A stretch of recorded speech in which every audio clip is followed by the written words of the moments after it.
اسی جگہ دوسرا زخم اور ہو گیا اور اس پر بھی دوا لگائی، یا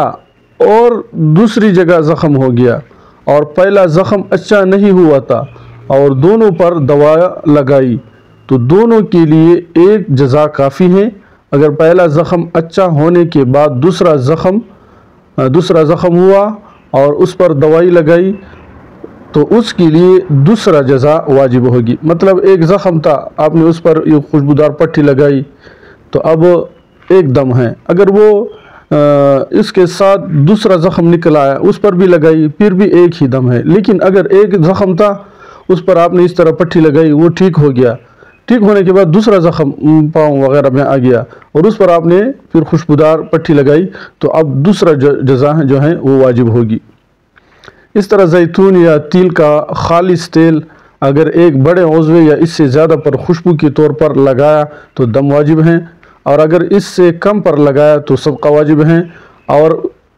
اگر اس کو کالیا یا دوا کے طور پر لگایا تو کچھ بھی واجب نہیں ہے۔ اس طرح یہ بات بھی یاد رکھے کہ مرد حضرات کو احرام میں سر اور منہ دونوں کو ڈھانکنا منع ہے، اور عورتوں کے لیے صرف چہرہ ڈھانکنا منع ہے۔ تو اگر مرد نے احرام کی حالت میں سارا سر یا چہرہ یا چوتھائی سر یا چوتھائی چہرہ کسی ایسی چیز سے ڈھانکا جس سے عادتاً ڈھانکتے، جیسے عمامہ، ٹوپی یا اور کوئی کپڑا سلا ہوا ہو یا بغیر سلا ہوا، سوتے یا جاگتے قصداً ہو یا بھول کر، رضا سے ہو یا زبردستی سے خود ڈھانکا ہو یا کسی دوسرے نے ڈھانک دیا ہو، عذر سے ہو یا بلا عذر، ہر صورت میں جزا واجب ہوگی۔ اور اگر ایک دن یا رات مکمل یا اس سے زیادہ سر یا چہرہ یا ان کا چوتھائی حصہ کسی کپڑے سے ڈھانکا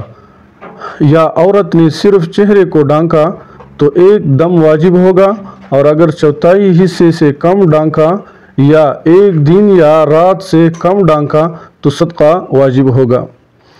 اگر سر کو ایسی چیز سے چھپایا کہ عادتاً اور معمول سے اس سے چھپانے کا نہیں، جیسے تش پیالہ یا ٹوکرا، پتھر، ڈھیلا لوہا، تانبا، پیتل، چاندی، سونا، لکڑی، شیشہ وغیرہ سارا چھپایا یا توڑا تو اس سے کچھ واجب نہ ہوگا۔ محرم کے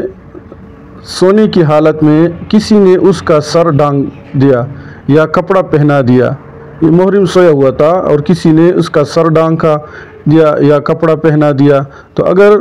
بلا عذر کہ ایسا ہوا تو دم کا وجوب حتمی ہوگا، اور اگر عذر کی وجہ سے کیا تو اختیاری ہے اور یہ دم پھر محرم پر ہوگا۔ اچھا، یاد رکھیے کہ ناخنوں کا کاٹنا، احرام کی حالت میں ناخن کاٹنا کیسا ہے؟ تو یاد رکھیے اگر ایک ہاتھ یا ایک پاؤں یا دونوں ہاتھ یا دونوں پاؤں یا چاروں ہاتھ پاؤں کے ناخن ایک مجلس میں کاٹے تو ایک دم لازم ہوگا، اور اگر چاروں اعضاء کے 4 مجلسوں میں کاٹے تو 2 دم لازم ہوں گے۔ اسی طرح اگر ایک مجلس میں ایک ہاتھ کے ناخن کاٹے اور دوسری مجلس میں دوسرے ہاتھ کے ناخن کاٹے تو 2 دم لازمی ہوں گے۔ اگر 5 ناخن سے کم کاٹے یا 5 ناخن متفرقہ کاٹے، مثلا 2 ایک ہاتھ کے اور 3 دوسرے کے، یا 16 ناخن متفرق 4 چاروں ہاتھ پاؤں کے کاٹے، تو تینوں صورتوں میں ہر ناخن کے بدلے پورا صدقہ یعنی نصف سا جو ہے واجب ہوگا، نصف سا گندم واجب ہوگا۔ لیکن اگر سب ناخنوں کا صدقہ دم کے برابر ہو جائے تو کچھ کم کر دینا چاہیے تاکہ دم کی قیمت سے کم ہو جائے اور قلیل کثیر کا ایک حکم نہ ہو جائے۔ اور یہ یاد رکھے کہ اگر عذر کی وجہ سے کوئی جنایت کی اور دم واجب ہوا عذر کی وجہ سے، تو اختیار ہے کہ دم دے دے یا 3 سا گیہوں 6 مسکینوں کو دے دے، یا 3 روزے رکھے اگرچہ مالدار ہو، اور اگر صدقہ واجب ہے تو روزہ اور صدقہ میں اختیار ہوگا، اور بلا عذر جنایات کی وجہ سے، یعنی کوئی عذر نہیں تھا اور جنایات کی وجہ سے جس جگہ دم یا صدقہ واجب ہوتا ہے وہ متعین طور سے واجب ہوتا ہے، اس میں روزے رکھنے کا پھر اختیار نہیں ہے۔ جس جگہ متعین طور سے دم واجب ہو اس جگہ دم کے عوض طعام اور روزے جائز نہیں ہوں گے۔ شرعی عذریہ یہ ہے، ہر قسم بخار، یعنی بخار کی وجہ سے، سخت سردی کی وجہ سے، سخت گرمی کی وجہ سے، زخم، اس طرح ہتھیار یا درد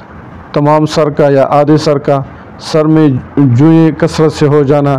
پچنا لگوانا، مرض یا سردی سے ہلاک ہونے کا ظن غالب ہونا، جنگ کے لیے ہتھیار لگانا،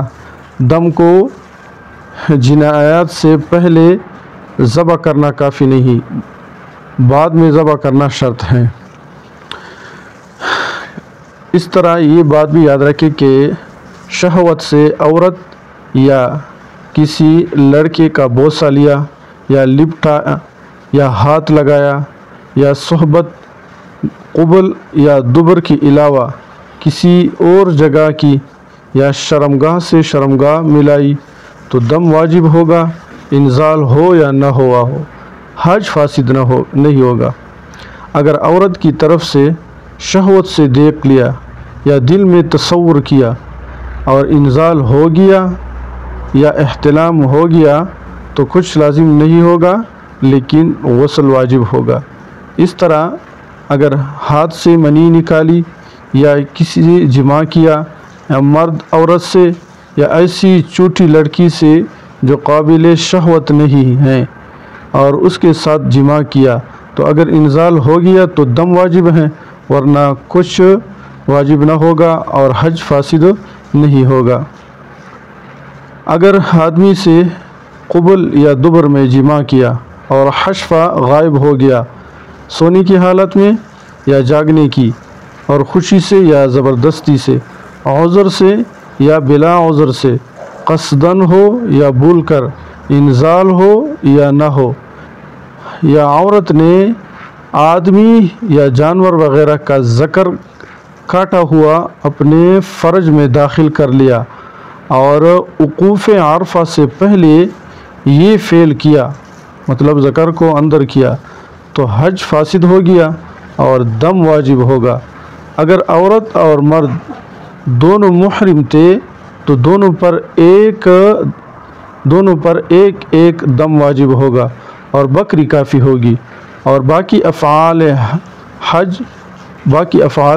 حج مثل حج صحیح کے ادا کرنے ہوں گے، اور ممنوعات احرام سے بچنا ضرور ہوگا۔ اگر کوئی جنایات ہو جائے گی تو اس کا کفارہ واجب ہوگا اور آئندہ سال حج کی قضا واجب ہوگی، اگرچہ حج نفل ہی ہو،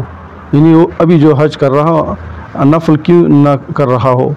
اور بلا افعال حج کے ادا کیے احرام سے نہیں نکلے گا۔ آئندہ سال قضا میں زوجہ سے جدا ہونا واجب نہیں، لیکن جماع میں مبتلا ہونے کا خوف ہو تو احرام کے وقت سے علیحدہ ہو جانا مستحب ہے۔ اس طرح یہ بات بھی یاد رکھیں کہ اگر وقوف عرفات کے بعد سر منڈانے اور اس طرح طواف زیارت کرنے سے پہلے، ابھی آپ نے سر نہیں منڈایا اور طواف زیارت بھی نہیں کیا، طواف زیارت اور سر منڈانے سے پہلے جماع کیا تو حج فاسد نہیں ہوا، لیکن اس پر ابو بدنا یعنی ایک اونٹ یا گائے کی قربانی واجب ہوگی، بکری جو ہے وہ کافی نہیں ہوگی۔ ہاں، اگر سر منڈانے کے بعد طواف زیارت سے پہلے یا طواف زیارت کے بعد سر منڈانے سے پہلے جماع کیا تو بکری واجب ہو گئی اور حج فاسد نہ ہوگا۔ طواف اور سر منڈانے کے بعد جماع کرنے سے پھر کچھ واجب نہیں ہیں۔ اسی طرح سر منڈانے اور طواف کرنے سے پہلے جماع کیا، اس کے بعد پھر دوبارہ جماع کیا، اور دوسرے جماع سے احرام سے حلال ہونے کی نیت نہیں تھی، تو اگر ایک ہی مجلس میں دوبارہ جماع کیا، یعنی 2 مرتبہ جماع کیا ہے، تو ایک بدنہ واجب ہوگا۔ ایک مرتبہ جماع کیا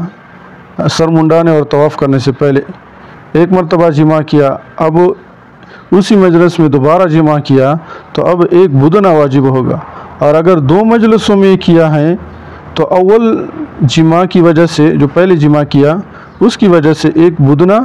اور دوسری مجلس میں دوسرے کے لیے ایک بکری واجب ہوگی۔ اور اگر دوسرا جماع احرام سے نکلنے کے لیے کیا تھا تو صرف ایک بدنہ واجب ہوگا، اگرچہ مختلف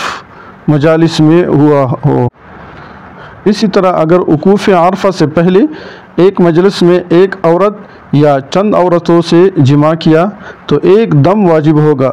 اور اگر کئی مجلس میں ایک عورت یا کئی عورتوں سے جماع کیا تو ہر مجلس کے لیے ایک علیحدہ دم واجب ہوگا۔ اسی طرح اگر قارن نے، یعنی جو حج قران کرتا ہے، اگر حج قران والے نے طواف عمرہ اور وقوف عرفہ سے پہلے جماع کیا تو حج اور عمرہ دونوں فاسد ہو گئے اور دم قران ساقط ہو گیا، اور حج اور عمرے کی قضا اور 2 دم حج اور عمرے کے فاسد ہونے کی وجہ سے لازم ہو گئے۔ اسی طرح اگر حج قران والے نے طواف اور وقوف عرفہ کے بعد سر منڈانے اور طواف زیارت کرنے سے پہلے جماع کیا تو حج اور عمرہ فاسد نہیں ہوا، لیکن ایک بدنہ یعنی ایک اونٹ اور ایک بکری واجب ہو گئی اور دم قران بھی دینا ہوگا۔ اگر قارن نے، یعنی حج قران والے نے وقوف عرفہ سے پہلے اور طواف عمرہ پورا یا اکثر کرنے کے بعد یعنی 4 طواف کے بعد جماع کیا تو صرف حج فاسد ہوا، عمرہ فاسد نہیں ہوا۔ حج کی قضا اور 2 بکری واجب ہو گئی، ایک حج فاسد ہونے کی وجہ سے، ایک عمرے کے احرام میں جماع کرنے کی وجہ سے، اور دم قران ساقط ہو گیا۔ اور اگر سر منڈانے کے بعد پورا یا اکثر طواف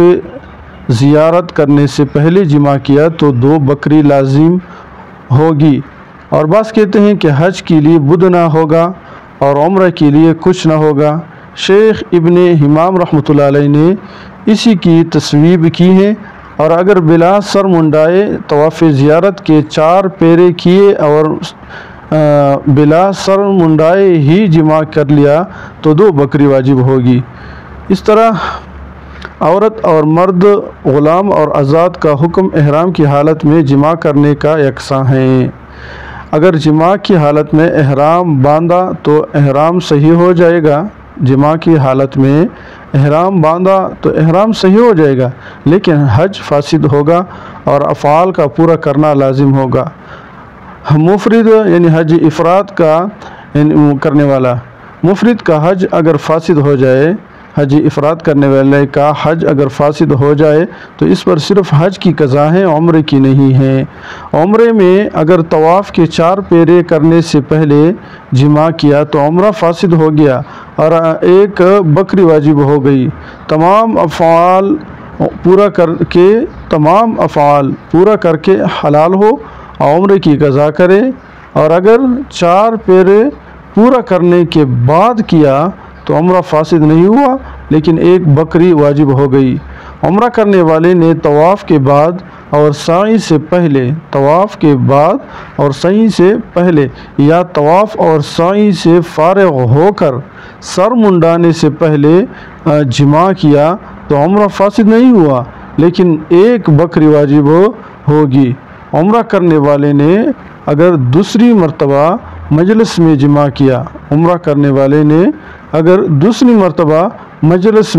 کیا، تو ایک بکری دوسری مرتبہ بھی واجب ہوگی۔ عمرہ کرنے والے نے طواف کے بعد اور سعی سے پہلے